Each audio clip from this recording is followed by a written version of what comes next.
In 1908, a Eucharistic procession was to be held through the streets of London. The decision at the time was considered risky and deemed controversial. For although there were signs of change in 1908, Catholics remained a persecuted and excluded minority.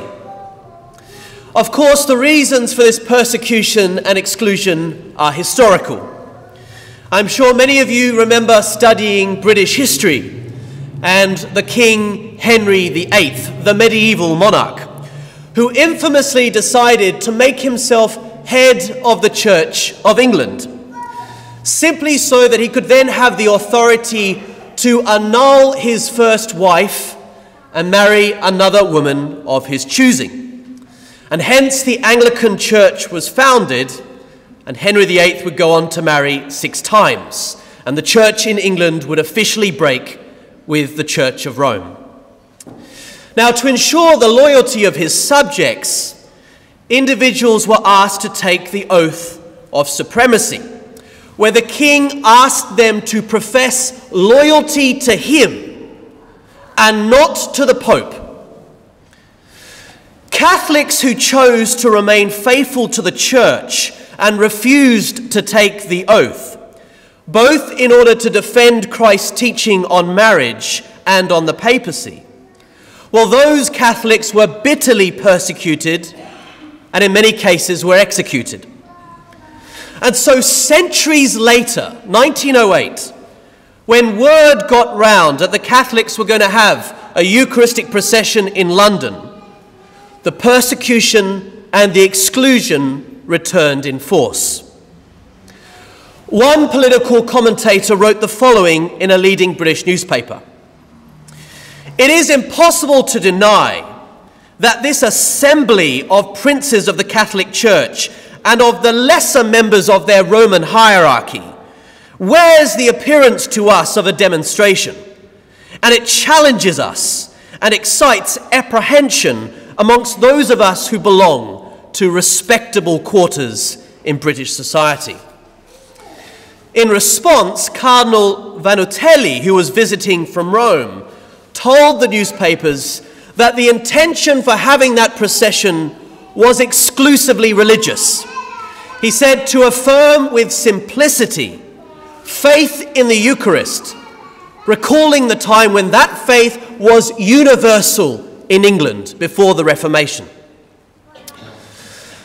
Nevertheless, the consternation was such that the Prime Minister of England and even King Edward VII expressed concern about this procession. Sadly, the then Catholic Archbishop of Westminster, Francis Bourne, gave in to political pressure and cancelled the procession.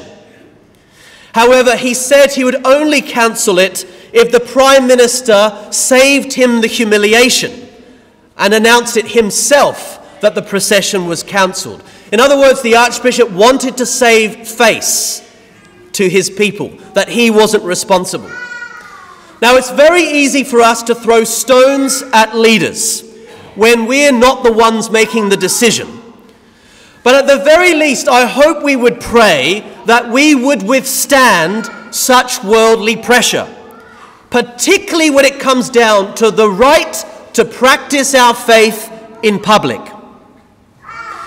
The laity, many of whom were only Catholic because their descendants centuries ago refused to take that oath, they were not going to take this lying down, and they were greatly saddened.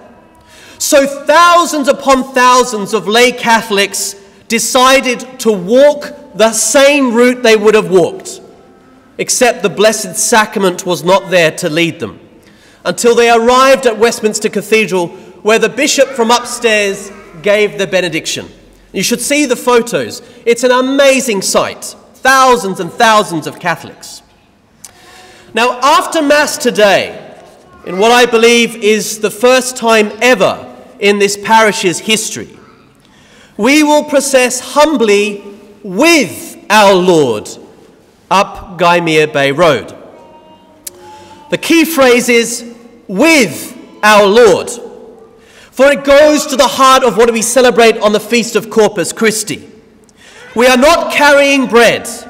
We are literally carrying Christ.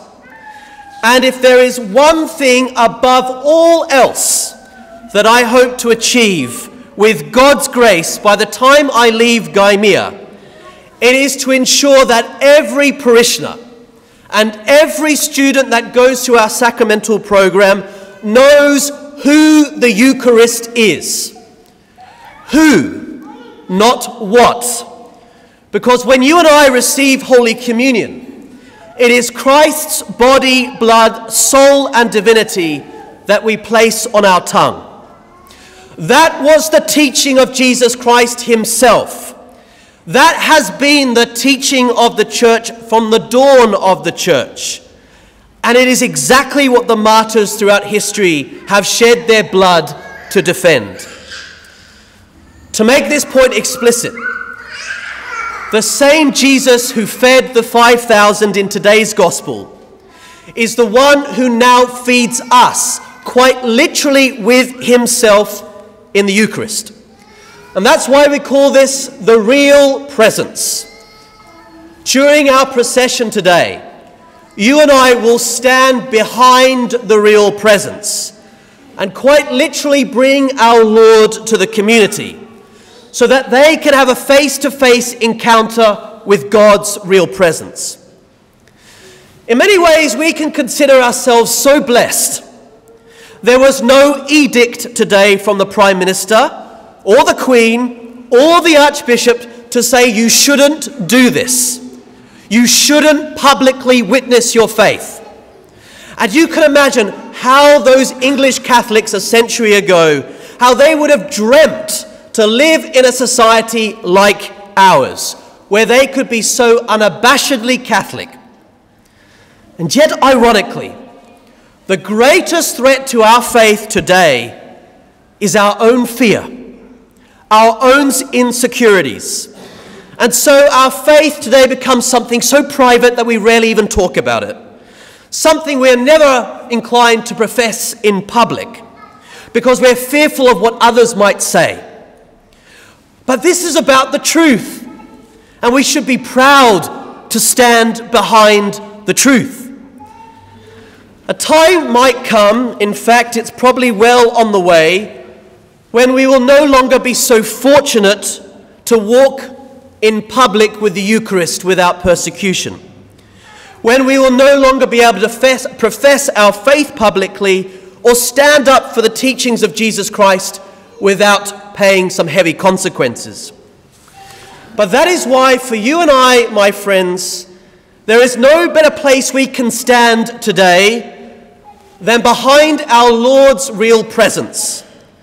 Our faith is hollow and shallow if we are not prepared to witness to it, not just in prayer, not just in procession, but in every aspect of our daily lives. Faith is never private. Atheists have no qualms about allowing their atheism to inform how they legislate publicly. And so we should never be afraid to allow our faith to inform everything that we do, because it is the truth. Incidentally, and to conclude, this Wednesday we celebrate the feast days of Saints Thomas More and John Fisher.